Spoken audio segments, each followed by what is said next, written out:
ಬ್ರಹ್ಮೋಸ್ ಉತ್ಪಾದನಾ ಘಟಕ ಅಂದರೆ ಲಕ್ನೋನಲ್ಲಿ ಈ ಘಟಕವನ್ನು ಉದ್ಘಾಟನೆ ಮಾಡಲಾಗಿದೆ. ವರ್ಚುವಲಿ ಈಗ ರಕ್ಷಣಾ ಸಚಿವರಾಗಿರುವಂಥ ರಾಜನಾಥ್ ಸಿಂಗ್ ಅವರು ಉದ್ಘಾಟನೆ ಮಾಡಿದ್ದಾರೆ. ಸುಮಾರು 300 ಕೋಟಿ ರೂಪಾಯಿ ವೆಚ್ಚದ ಪ್ರಾಜೆಕ್ಟ್ಗಳು ಸುಮಾರು ಒಂದು ವರ್ಷಕ್ಕೆ 80 ರಿಂದ 100 ಬ್ರಹ್ಮೋಸ್ ಕ್ಷಿಪಣಿಯನ್ನು ತಯಾರು ಮಾಡುವಂಥ ಒಂದು ಗುರಿಯೊಂದಿಗೆ ಈ ಘಟಕವನ್ನು ಈಗ ಆರಂಭಿಸಲಾಗಿದೆ.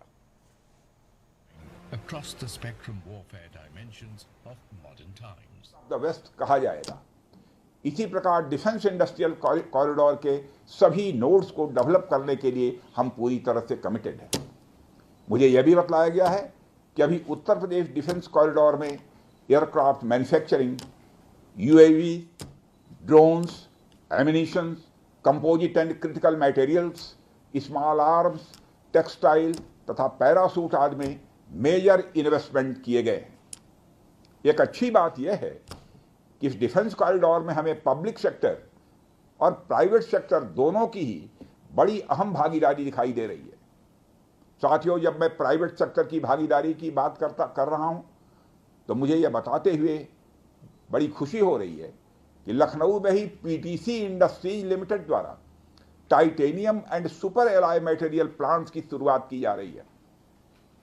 इसके अलावा 7 एडिशनल क्रिटिकल प्रोजेक्ट्स की भी नींव इस समय रखी जा रही है. यह निश्चित रूप से रक्षा क्षेत्र में भारत की आत्मनिर्भरता की गति को और तेज करेगा. मैं इसके लिए श्री सचिन अग्रवाल को भी बधाई देना चाहता हूं. हमारा सपना है कि उत्तर प्रदेश दुनिया के टॉप डिफेंस प्रोडक्शन और एक्सपोर्ट डेस्टिनेशन के रूप में जाना जाए.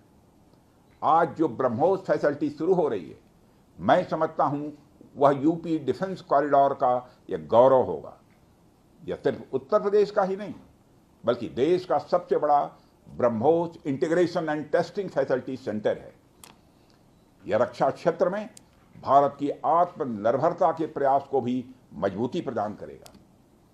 साथियों, जहां तक ब्रह्मोस का प्रश्न है तो आप सभी यह जानते हैं कि ब्रह्मोस दुनिया के सबसे तेज सुपरसोनिक क्रूज मिसाइल्स में से एक है. ब्रह्मोस सिर्फ एक हथियार नहीं है बल्कि यह अपने आप में एक मैसेज है. मैसेज हमारी आर्म्ड फोर्सेस के स्ट्रेंथ का है. मैसेज दुश्मन के प्रति हमारी डेटरेंस का है, प्रतिरोधक क्षमता का है. मैसेज हमारी बॉर्डर्स की सेफ गार्डिंग के हमारी प्रतिबद्धता का है.